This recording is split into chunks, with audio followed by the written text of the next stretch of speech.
Il y a une sorte particulière de solitude dont personne ne parle. Pas celle qui vient du fait d'être seul un vendredi soir, pas celle qui vous saisit au milieu d'une foule d'inconnus. Celle dont je parle est plus silencieuse que ces deux-là, et elle blesse plus profondément que n'importe laquelle d'entre elles. C'est la solitude d'être couché à côté de quelqu'un qui connaît ton nom, qui connaît ton histoire, qui sait exactement comment tu prends ton café, et de te sentir totalement, absolument inatteignable pour lui. Tu n'es pas en colère. Tu as laissé la colère derrière toi il y a bien longtemps. Tu es simplement vide. Et le plafond de la chambre est devenu quelque chose de très familier à 2 heures du matin. La plupart des gens se posent la même question à ce moment-là. Ai-je fait le mauvais choix ? Et c'est une question raisonnable. On a l'impression que c'est la bonne question. Mais j'aimerais te suggérer que c'est peut-être le mauvais endroit où chercher. Car le choix que tu as fait, qui que fût cette personne, quelle que soit la façon dont cela s'est terminé, ce choix n'est pas venu de nulle part. Il est venu de quelque chose de plus ancien qu'elle, de quelque chose de plus ancien que la relation, de quelque chose qui avait silencieusement façonné tes décisions bien avant que tu ne la rencontres. Il y a un moment, et peut-être l'as-tu déjà vécu, ou peut-être qu'aujourd'hui est le jour où tu le vis, où la question se déplace. Quand tu arrêtes de demander « Pourquoi cette personne m'a-t-elle fait ça ?» et que tu commences à demander quelque chose qui est à la fois plus simple et bien plus inconfortable. Qui étais-je quand j'ai choisi cela ? Je ne vais pas encore y répondre, mais je veux que tu gardes cette question à l'esprit, car ce qui vit dans cette question, c'est tout le voyage que nous sommes sur le point d'entreprendre. Avant même que tu n'aies jamais aimé quelqu'un d'autre, avant le premier chagrin d'amour, avant le premier coup de foudre enivrant, avant même d'avoir des mots pour tout cela, tu as reçu un enseignement. Pas dans une salle de classe, pas d'une manière qui ressemblait à une leçon. Tu as été instruit par les silences de ta maison, par la façon dont les adultes autour de toi géraient les conflits ou refusaient de le faire, par ce qui se passait quand quelqu'un montrait de la vulnérabilité et s'il était soutenu ou puni pour cela, par le fait de savoir si l'amour dans ton monde venait librement ou s'il devait être mérité par le bon comportement, la bonne humeur, la bonne version de toi-même. Personne ne s'est assis avec toi pour dire « Voici comment fonctionne l'amour ». Il n'en avait pas besoin. Tu l'as absorbé comme les enfants absorbent tout, complètement, inconsciemment, avant d'avoir la capacité de le remettre en question. Carl Jung a passé sa vie à essayer de comprendre ce qu'il appelait l'ombre, les parties d'une personne qui ont été façonnées au cours de ses premières années, les croyances, les blessures et les schémas qui n'ont pas disparu quand nous avons grandi. Ils sont simplement passés dans la clandestinité. Et depuis ces profondeurs, affirmait-il, ils dirigent bien plus de notre vie que nous ne le réalisons. Ils dirigent nos choix. Ils dirigent ce qui nous attire. Ils dirigent ce que nous nous persuadons de vouloir. Vois les choses ainsi. Quelque part en toi, sous tout ce que tu crois consciemment à propos de toi-même et de ce que tu mérites, il y a un propriétaire que tu n'as jamais rencontré. Et ce propriétaire a silencieusement fixé les conditions. Il décide qui a le droit d'entrer, quel type d'amour a le droit de rester, ce qui ressemble à un foyer et ce qui semble être trop ou pas assez. Tu n'as pas embauché ce propriétaire, tu ne l'as pas choisi. Il était fourni avec le bâtiment. Et voici la chose qui fige les gens quand ils y réfléchissent vraiment. Pense aux 3 dernières personnes dont tu es tombé amoureux, pas seulement à la dernière. 3. Ne pense pas maintenant à qui elles étaient. Pense à ce qu'elles t'ont fait ressentir. Ce sentiment bien précis, ce mélange de désir pour elles et de légère incertitude quant au fait de les avoir vraiment. Cette attraction, cette douleur, cette saveur particulière de désir languissant. Était-ce le même ? Des noms différents, des visages différents, des raisons différentes pour lesquelles ça n'a pas marché, mais le même sentiment sous-jacent ? La plupart des gens disent « oui » s'ils sont honnêtes. Ce n'est pas une coïncidence, c'est un schéma. Et un schéma qui se répète avec des personnes différentes, dans des circonstances différentes, au cours de différentes décennies de ta vie, ce n'est pas de la malchance, c'est de l'information.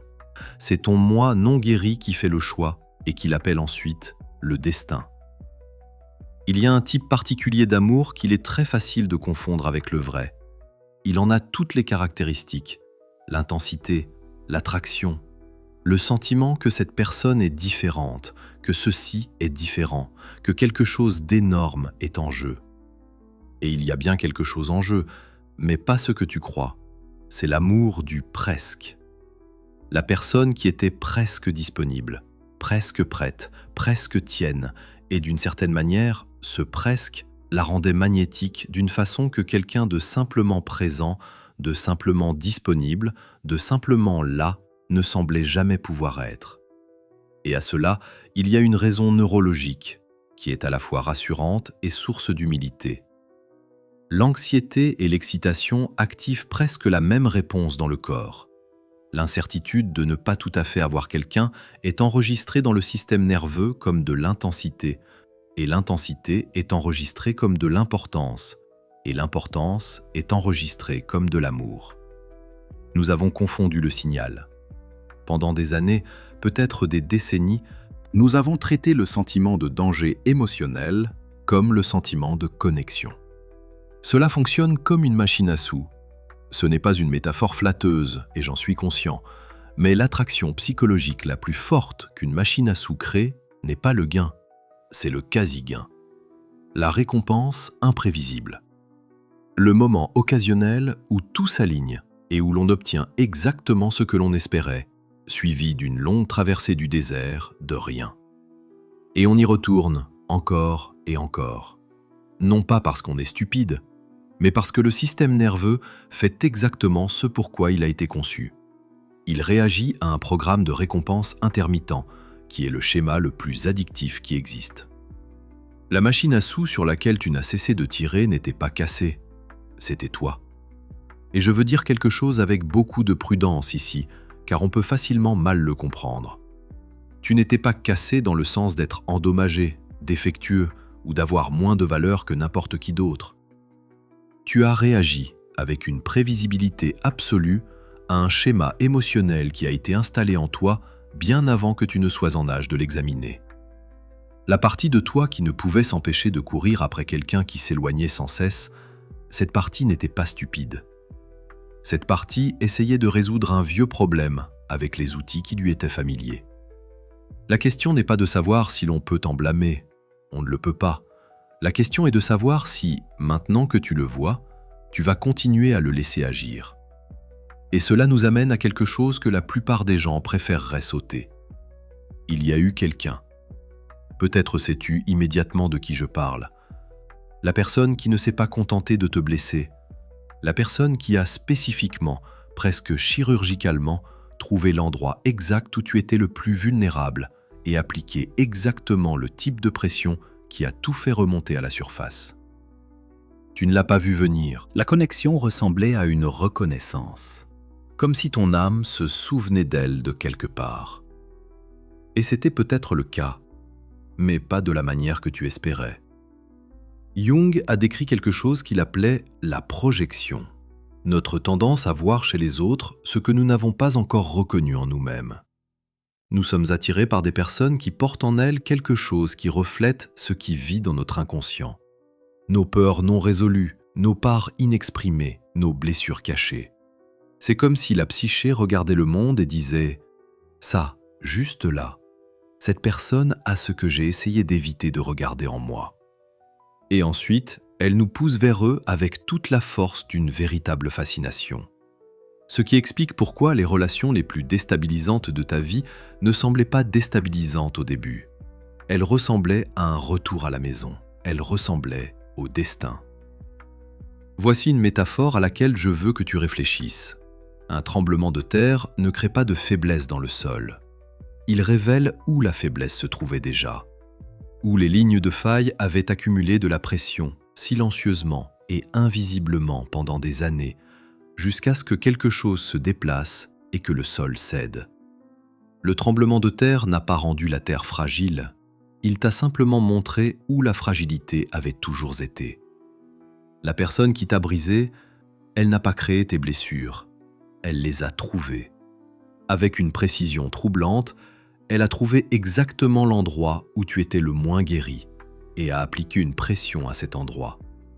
Et tout ce que tu gérais, tout ce que tu maintenais ensemble par la simple force de ta volonté et de ton élan vers l'avant, s'est effondré. Ce n'est pas un échec, ce n'est pas la preuve que tu as fait le mauvais choix, ou que tu as aimé trop facilement, ou que tu as été naïf d'une manière ou d'une autre. C'est exactement ce qui arrive lorsque nous sommes mis en contact avec nos propres affaires inachevées. À travers de nombreuses traditions différentes, la philosophie védique, le mysticisme soufi, la psychologie des profondeurs, on retrouve une idée récurrente sur certaines rencontres. Non pas le destin romantique au sens des contes de fées, mais plutôt quelque chose qui ressemble à une confrontation programmée. Deux personnes qui portent exactement ce que l'autre doit affronter. Non pas pour se donner mutuellement du bonheur, mais pour se donner mutuellement de la clarté. Il n'y a aucune garantie dans cette perspective, seulement une invitation à apprendre quelque chose. Tu n'es pas obligé d'être reconnaissant pour la douleur. Ce serait trop demandé, et quiconque te dit le contraire n'a pas ressenti une douleur comme la tienne. Mais peut-être seras-tu, si ce n'est pas maintenant, du moins un jour, curieux de ce qu'elle a révélé. Car quoi que ce soit qui se soit fissuré quand cette relation s'est terminée, c'est la chose qui avait besoin de lumière. Et c'est ici que nous revenons à cette question que je t'ai demandé de garder à l'esprit. Qui étais-je quand j'ai choisi cela ? La réponse n'est pas une accusation, c'est une carte. Bien, à ce stade, je veux être prudent avec toi. Car nous vivons dans un monde qui a transformé la guérison en une esthétique, en un type de contenu, en un processus qui, si tu suis les bonnes étapes, lis les bons livres, tiens ton journal correctement, participe à la bonne retraite, te fera émerger transformé. Le regard clair, paisible, prêt pour l'amour que tu mérites. Cette version de la guérison est plus facile à vendre que la vraie version. Et la vraie version est beaucoup moins photogénique. La véritable guérison ressemble à cela. Remarquer l'impulsion d'écrire à quelqu'un dont on sait qu'il ne nous fait pas de bien et ne pas lui écrire. Non pas parce que tu ne ressens pas l'attraction, mais parce que tu reconnais ce qu'est cette attraction. La véritable guérison ressemble au fait de supporter l'inconfort au lieu de tendre immédiatement la main vers quelque chose pour y mettre fin. Elle ressemble à une conversation à laquelle tu as failli te soustraire, mais que tu n'as pas évitée. Une limite que tu as fixée, même si tes mains tremblaient. Un moment où l'on te voit et où tu ne te dérobes pas immédiatement. Cela n'arrive pas en un week-end. Cela arrive un mardi après-midi, quand personne ne regarde, et que tu prends une décision différente de celle que tu aurais prise il y a 2 ans, et que personne ne t'en félicite. C'est cela, le travail. Et l'écart entre le fait de comprendre pourquoi on a certains schémas et le fait de changer réellement son comportement face à ces schémas, c'est dans cet écart que vivent la plupart des gens. Parce que comprendre est confortable, agir différemment ne l'est pas. Jung a dit « Il n'y a pas de prise de conscience sans douleur ». Il n'était pas dramatique. Il voulait dire que le moment où l'on se voit vraiment clairement, non pas la version de soi-même que l'on a jouée jusqu'ici, mais le véritable paysage intérieur avec toutes ses contradictions, ses peurs et les choses que l'on préférerait ne pas admettre, que ce moment-là n'est pas agréable. Mais c'est le moment où tout devient possible. Voici la distinction qu'il vaut la peine d'intérioriser. Tu n'essaies pas de devenir quelqu'un qui n'est pas déclenché, tu essaies de devenir quelqu'un qui n'agit pas sous l'emprise du déclencheur. Le déclencheur viendra.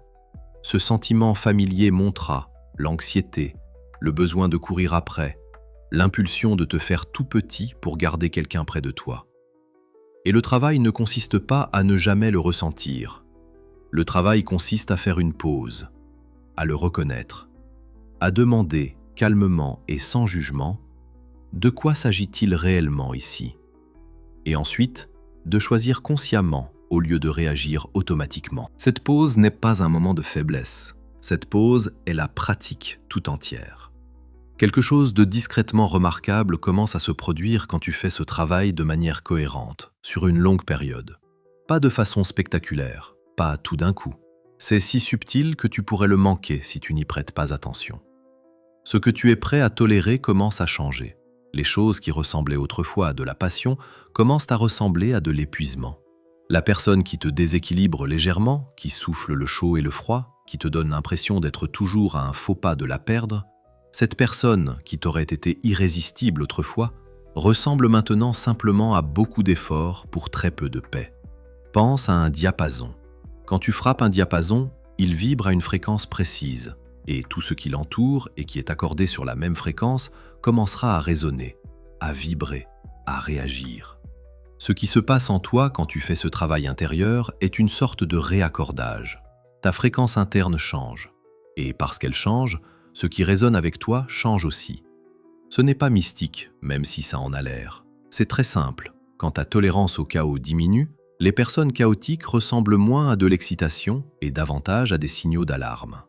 Quand ta relation avec ta propre présence s'améliore, quand tu ne fuis plus le fait d'être seul avec toi-même, quelqu'un qui est simplement constant et disponible ne semble plus ennuyeux.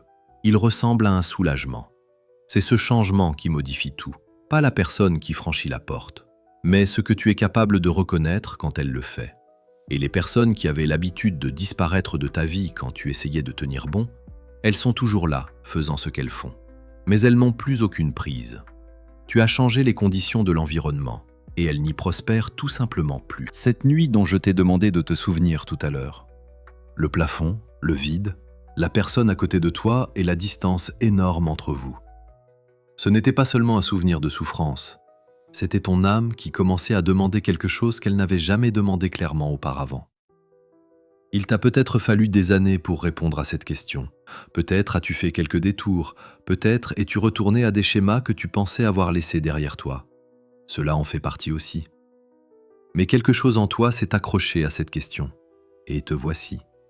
Quand deux personnes qui ont fait ce travail, qui l'ont réellement fait et pas seulement compris de manière conceptuelle, quand ces deux personnes se rencontrent, cela ne ressemble pas à ce qu'on nous avait promis. Il n'y a pas de feu d'artifice. Ou plutôt, il peut y avoir une sorte de chaleur, une reconnaissance, quelque chose qui semble ancré et calme plutôt qu'électrisant. Et c'est là que beaucoup de gens qui ont traversé le feu commettent une dernière erreur. Ils ressentent cette constance et se demandent si quelque chose ne va pas, si c'est trop calme, si l'absence d'urgence signifie l'absence de sentiment. Laisse-moi être direct avec toi. La première fois que l'amour ne te rendra pas anxieux, tu ne lui feras probablement pas confiance. Tu attendras le revers inévitable, tu chercheras le piège. Tu te prépareras au moment où ils se révéleront être ce qu'étaient les autres. Et ils ne le feront pas. Et cela te déroutera plus que tout le reste. Car quelque part, tout au fond de toi, tu as fonctionné avec la croyance que l'amour et l'incertitude sont la même chose. Que si l'on n'a pas un peu peur de perdre quelqu'un, ça ne doit pas être réel. C'est réel. C'est tout simplement à ça que ressemble la paix quand on a été accro au chaos. Deux personnes qui ont fait leur travail intérieur ne se complètent pas mutuellement. Ce mot, compléter, implique qu'avant l'arrivée de l'autre personne, il manquait quelque chose. Et tout le sens de ce que j'ai dit aujourd'hui, c'est que le travail consiste à arriver entier. Donc, ce que font deux personnes entières n'est pas de se compléter. Elles sont les témoins l'une de l'autre. Il y a une différence qui est d'une importance capitale. Compléter, c'est combler un manque. Être témoin, c'est être pleinement vu par quelqu'un qui n'exige pas de toi d'être différent de ce que tu es. Pense à deux arbres au système racinaire profond et bien établi. Ils poussent près l'un de l'autre, ils poussent vers la même lumière. Mais leurs racines ne s'en mêlent pas. Chaque arbre est ancré dans son propre sol. Ils ne sont pas en concurrence pour l'eau. Ils ne s'appuient pas si lourdement l'un sur l'autre que l'un tomberait si l'autre était retiré. Mais ils partagent quelque chose, l'ombre, la proximité, la qualité particulière de l'air entre eux. Ils préservent le terrain de l'autre sans étouffer la croissance de l'autre. Ce genre d'amour est plus silencieux que ce qu'on nous avait promis. Il n'en ferait pas un film très excitant. Personne ne se jette devant les portes d'embarquement dans les aéroports. Personne ne choisit entre deux options tout aussi séduisantes pendant que la musique des violons s'intensifie. Ce sont deux personnes qui savent qui elles sont. et qui se choisissent mutuellement avec un regard clair, pour des raisons qui ont autant de sens le matin que le soir. Toute l'œuvre de la vie de Jung pointait vers quelque chose qu'il appelait l'individuation, le processus long et souvent douloureux de devenir un moi cohérent. Et il a observé attentivement que les connexions véritablement les plus profondes entre les personnes ne devenaient possibles qu'après que chaque individu ait accompli un travail significatif sur lui-même. Non pas parce que l'amour exige la perfection, mais parce que deux personnes qui n'ont pas fait ce travail s'utiliseront inévitablement l'une l'autre, inconsciemment, sans malice, pour l'éviter. La récompense de ce travail n'est pas une relation. La relation est un sous-produit.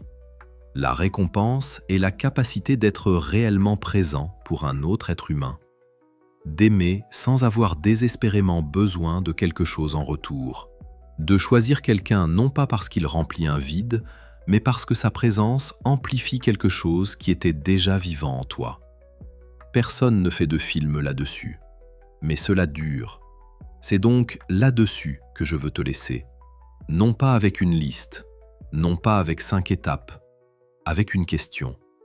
Que changerait-il dans ta vie, dans les décisions que tu prends, dans l'amour que tu laisses entrer, dans la façon dont tu te parles lors d'une journée difficile, si tu arrêtais de te traiter de la même manière que t'ont traité les personnes qui t'ont blessé? Laisse cela infuser un instant. Ne te précipite pas pour répondre. La plupart d'entre nous ont absorbé, quelque part en cours de route, un ensemble de conditions pour leur propre valeur. Les blessures que les autres ont laissées n'étaient pas que des blessures. Elles ont confirmé quelque chose que nous soupçonnions déjà à propos de nous-mêmes. Et sans nous en rendre compte, nous avons pris le relais. Nous avons continué l'histoire qu'ils avaient commencée. Nous sommes devenus ceux qui se retiraient, qui minimisaient, qui se persuadaient que nous en demandions trop. Le travail pour devenir quelqu'un qui aime bien et qui est bien aimé, il n'est pas bruyant. Il ne demande pas de grande annonce. Il se produit dans les moments privés où l'on prend une décision différente. Quand tu tiens bon, quand tu te laisses voir sans jouer immédiatement un rôle. Quand tu supportes l'inconfort assez longtemps pour comprendre ce qu'il essaie de te dire. Quand tu arrêtes de déléguer à d'autres la tâche de te faire sentir entier. La version de toi qui existe de l'autre côté de tout cela. Celle qui aime à partir de la plénitude plutôt que de la fin, qui choisit la présence plutôt que l'intensité, qui peut s'asseoir silencieusement avec une autre personne et se sentir pour la première fois véritablement en paix. Cette version n'est pas quelqu'un que tu as besoin de fabriquer artificiellement. Ce n'est pas une destination nécessitant des années de pratique parfaite. C'est quelqu'un que tu dois cesser de cacher. Tout ce que tu as cherché chez les autres personnes, la sécurité, la reconnaissance, le sentiment que tu es suffisant exactement tel que tu es. Tu l'as porté avec toi pendant tout ce temps.